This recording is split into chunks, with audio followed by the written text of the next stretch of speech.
Approved. Kinabahan ka talaga? Siyempre naman. Normal. First time. First time. Grabe. So she'll be with me in the US next month. It's an all-expense paid trip. Are you nervous? Nahingal at pagsaka. Our role today as taga-bitbit ng bag. So kinakabahan ako kasi iba may hawak na blue paper. Tapos ibig sabihin daw nun, deny.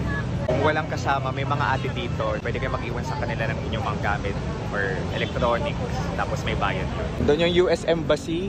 Nandito yung Dolomite Beach. And tatambay tayo ngayon sa Coffee Bean. Doon na lang tayo mag-aantay para komportable tayo. Approved? Approved. Oh my God. Sinabi man kaagad na approved. Congrats! Grabe. So she'll be with me in the US next month. It's an all-expense paid trip by my company. Pwede siyang sumama sa akin. Thank you, Lord. Ngayon papunta kami sa simbahan.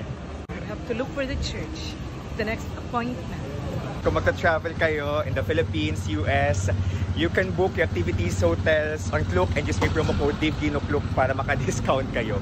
Tapos kung magbubook naman kayo ng hotel sa Agoda, pwede rin kayo maka-discount gamitin yung promo code ko DaveAgoda, all caps. Punta kayo sa coupon tapos i-redeem siya sa app ng Agoda. See you again, US!